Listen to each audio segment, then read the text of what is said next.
Have you ever looked at a medieval castle and thought, why all the weird shapes, towers, and walls? Was it just for looks? Or was there something genius behind those designs? The truth is, every tower, every stone, and every little slit in those thick walls was purpose-built, mathematically planned, and brilliantly engineered to survive chaos, war, and time itself. Today, we're going to uncover the genius design secrets of medieval castles, from moats and murder holes to spiral staircases that favored right-handed knights. And by the end of this video, you'll see why these 800-year-old designs still influence modern architecture. Before castles, defending land was messy. Villages had wooden walls, basically fancy fences, that could be burned down with a few flaming arrows. When Vikings or rival lords attacked, entire settlements could vanish overnight. So, medieval architects needed a structure that screamed power, that could withstand sieges, and that could psychologically crush anyone who dared to invade. Enter the stone castle, not just a home for nobles, but a fortress, command center, and propaganda machine rolled into one. First genius move? The switch from wood to stone. Stone didn't just resist fire, it absorbed and redirected force. When a battering ram hit a stone wall, most of the impact dispersed across the entire structure. Builders used limestone, granite, and sandstone, depending on what was nearby. Local materials were cheaper and helped castles blend into the environment, making them harder to spot from afar. But beneath the surface was where the real genius hid: foundations. Builders dug deep trenches, filling them with compacted rubble to stabilize massive stone walls that could weigh thousands of tons. Some of those foundations are still intact today, nearly 900 years later.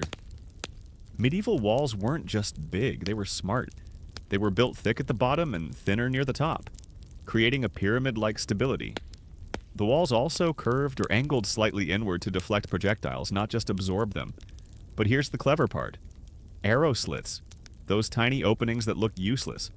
They let archers shoot out safely while being nearly impossible to hit from outside.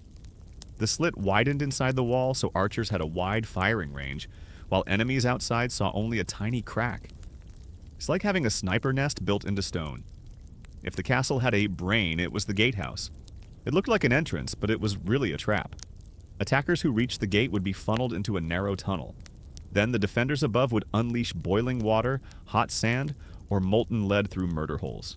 Yes, that's their actual name. And if you survived that, you'd still face portcullises, heavy iron gates that could drop in seconds, trapping soldiers between two barriers. Basically, the gatehouse was a stone blender for anyone foolish enough to enter. Here's one of the most genius design details of all time. Most spiral staircases in castles twist clockwise going upward.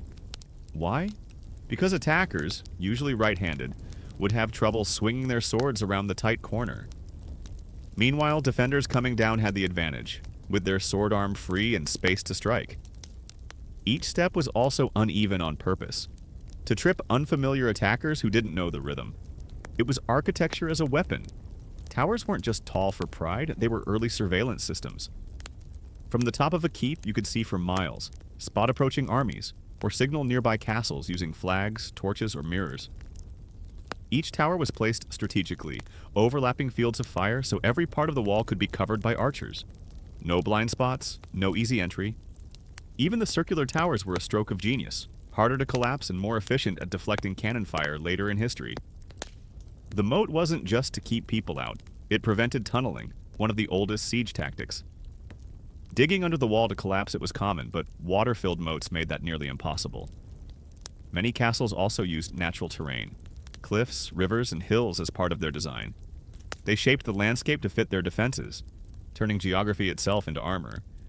It's like they were playing 3D chess with the earth. Today's architects still borrow ideas from medieval castle design, even in skyscrapers and security systems. Angled walls inspired blast-resistant buildings. Layered defenses evolved into modern military bases. Even urban planning, castles taught us how to control flow, visibility, and choke points. The next time you walk into a government building or see a gated mansion, look closer. You might notice a little bit of medieval genius hiding in plain sight. So next time you see a castle ruin, remember, it's not just an old pile of rocks. It's a perfectly engineered machine built to survive centuries of chaos. Every tower, gate, and stairway tells the story of 1,000 years of human intelligence and fear. And the best part? Those designs still whisper their secrets in every wall we build today. If you enjoyed this deep dive into medieval brilliance, consider subscribing. Because history isn't boring when it's built like a fortress.